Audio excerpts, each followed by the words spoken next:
Hello, once again, this is Dr. Phil Fernandes, the president of the Institute of Biblical Defense, the pastor of Trinity Bible Fellowship. I also teach through Veritas International University, Columbia Evangelical Seminary, and over here at Shepherd's Bible College in Bremerton, Washington, great school. I teach apologetics there as well.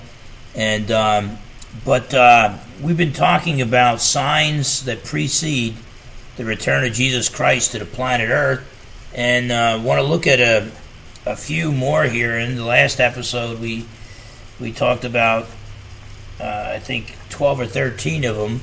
There's also going to be a great increase in population. It's hinted at in numerous ways in the scriptures. I mean, just the increase in population today. I mean, if you just keep going the way man, we've got enough land in Texas to have every human being live, but man's not very productive. We're not faithful stewards, and so we usually turn our land into a desert every so often and have to move on. We're not faithful stewards, and but you get the population experts at the UN. Even Bill Gates talks about it too, about how many people, in order to solve poverty, we only need X amount of people. Should only have X amount of people on the planet Earth. And they're talking about basically, removing 3, 4, 5, 6 billion people. And they don't tell you how they want to get that done. But I think that's a sign of the end, and the sign that we're getting closer to the Lord.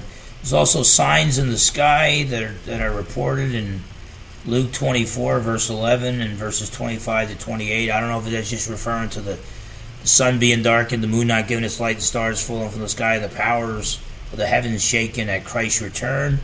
But it is something to look for. The 7-year peace treaty that will be signed between Israel and her enemies and many other nations.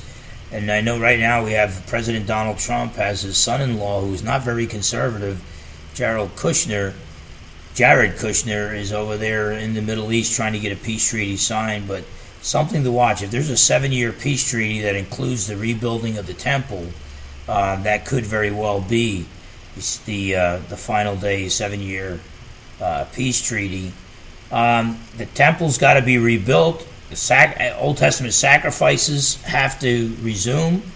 Then a powerful nation from the north has to invade Israel, allied with Iran, Libya, Turkey, and a few other nations. Many Bible scholars believe that it will be Russia, a Russian invasion of the Middle East. And by the way, we're seeing this alignment of nations right now. There'll be a global government broken down into 10 regions, and then in the last days, the leaders of the 10 regions will give their power to the Antichrist himself. And so we're seeing the movement through the United Nations moving away from moving away from national sovereignty towards a global state. And we got to understand, that's why Donald Trump is not the nicest guy on the planet Earth, but the main reason why he's hated by establishment Republicans and the entire Democratic Party is because he's pro-America. He's not pro-globalism. He's not an internationalist. So whatever the case, his last speech at the United Nations, he talked about how America will remain sovereign, and that goes against the whole New World Order project. But there will be a global government with 10 regions, and if Christian scholars continue to ignore the movement towards global government, and just because people laugh and say, oh, you're into conspiracy theories, if we continue to ignore it, we're not doing our job. We're not the watchman on the wall. We're not sounding the alarm. And it could very well be that the building blocks, the foundation stones for the kingdom of the Antichrist, are actually being built, and we're just ignoring it.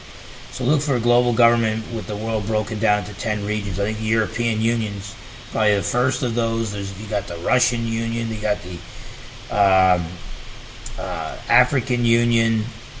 Some want to start the North American Union, and the list goes on and on. The Middle Eastern Union. So eventually, it's going to be 10 regions of the world and global government.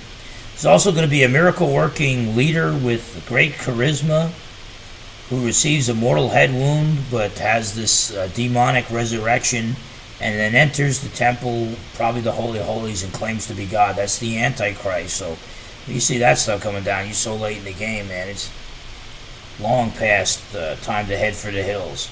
There'll also be a miracle-working global religious leader backing the Antichrist. The mark of the beast is 666 on the right hand or the forehead. An image of the Antichrist placed into the temple that comes to life, actually breathes, and actually can speak. And that's spoken about in Revelation chapter 13, verses 16 to 18. You have an end-time global false church because of the apostasy of the true church. It's going to worship the Antichrist. And the gospel preached to all nations, and then an increase in persecution of Christians, so that we'll be hated in all nations because of Christ's name. So we see a lot of this movement in America away from religious freedom, and the day could come.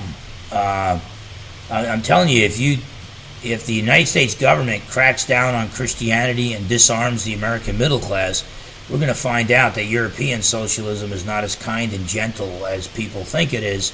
I think all socialism, all big government eventually will go the way of the National Socialism of the Nazis and the Marxist communistic socialism of Red China and of the old Soviet Union.